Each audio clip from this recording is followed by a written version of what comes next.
আসসালামু আলাইকুম। কেমন আছো তোমরা সবাই? আশা করি তোমরা সবাই অনেক ভালো আছো। আলহামদুলিল্লাহ, আল্লাহর অশেষ রহমতে স্যার অনেক ভালো আছি। স্যার আজকে তোমাদেরকে তৃতীয় শ্রেণীর গণিত বইয়ের প্রথম অধ্যায় শিখাবো। ঠিক আছে? তো তোমরা সবাই মনোযোগ সহকারে স্যারের ক্লাসটা দেখবা, তাহলেই তোমরা আজকে অনেক কিছু শিখতে পারবা। আশা করি তোমরা সবাই স্যারের কথা শুনবা এবং মনোযোগ সহকারে ক্লাসটা দেখবা। দেখো, তোমাদের তৃতীয় শ্রেণীর গণিত বইয়ের প্রথম যে অধ্যায়টা তার নাম হচ্ছে সংখ্যা। এরপরে আমরা দেখতেছি এখানে লেখা আছে গণনা করা, পড়া ও লেখা। ঠিক আছে? আচ্ছা, দেখো আমরা এই অধ্যায়টা থেকে কি কি শিখবো সেটা স্যার সুন্দর করে পাশে লিখে রাখছি। আমরা সর্বপ্রথম শিখবো হচ্ছে অঙ্ক, অঙ্কর পরিচিতি জানবো, অঙ্ক কাকে বলে বা অঙ্ক কয়টি এবং কি কি, এটা আমরা প্রথমে শিখবো। এরপরে আমরা শিখবো হচ্ছে সংখ্যা। আমরা শিখবো যে হচ্ছে একটা সংখ্যা কিভাবে তৈরি হয়, সংখ্যা আমরা কিভাবে চিনবো। এরপরে গণনা করা শিখবো, যে আমরা কিভাবে গণনা করব। এরপরে কথায় লেখা শিখবো, অঙ্কে লেখা শিখবো, স্থানীয় মান শিখবো, সংখ্যার তুলনা করা শিখবো, ক্রমবাচক সংখ্যা শিখবো এবং হচ্ছে সংখ্যা প্যাটার্ন শিখবো।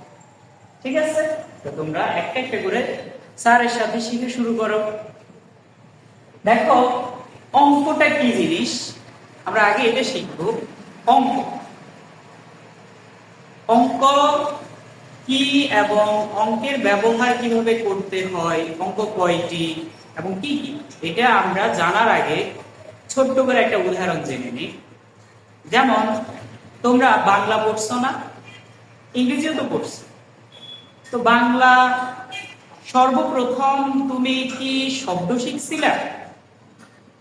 তোমরা কি সর্বপ্রথম শব্দ পড়ছিলা বা শব্দ শিখছো নাকি হচ্ছে বর্ণ শিখছো বলো তো? অবশ্যই তোমরা বর্ণ শিখছো।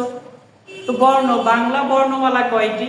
আমরা জানি হচ্ছে স্বরবর্ণ 11টি এবং ব্যঞ্জন বর্ণ হচ্ছে 39টি। মোট হচ্ছে বাংলা বর্ণমালা 50টি।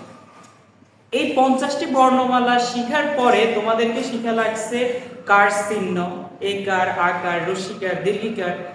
এইগুলাকে নিয়েই তুমি কিন্তু একটা একটা শব্দ তৈরি করো। যেমন সরেয়া ময়াকার র, আমার।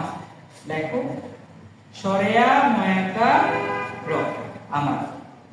এই শব্দটা তিনটা বর্ণের সমন্বয়ে তৈরি হয়েছে।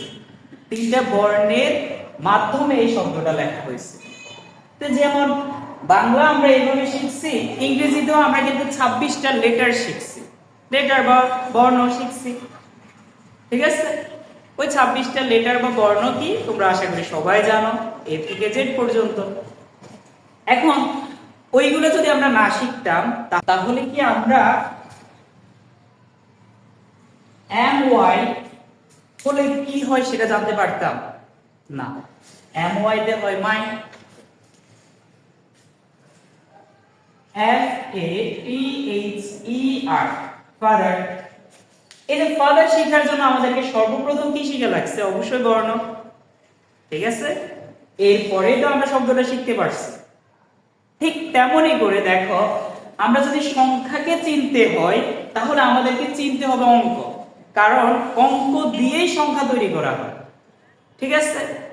তো আমরা বলতে পারি হচ্ছে সংখ্যা লিখার যে এককগুলা বা সংখ্যা লিখতে যে প্রতীকগুলা ব্যবহার করা হয় সেগুলোকেই বলা হয় অঙ্ক। বুঝতে পারছো? আশা করি তোমরা সবাই এটা বুঝতে পারছো। স্যার লিখে দিচ্ছি, তোমরা এটা লিখে নিবা।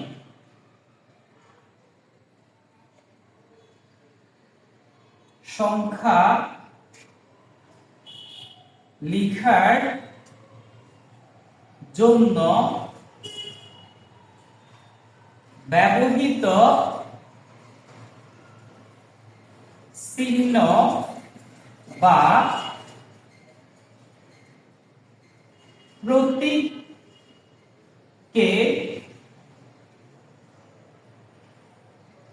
অঙ্ক বলে।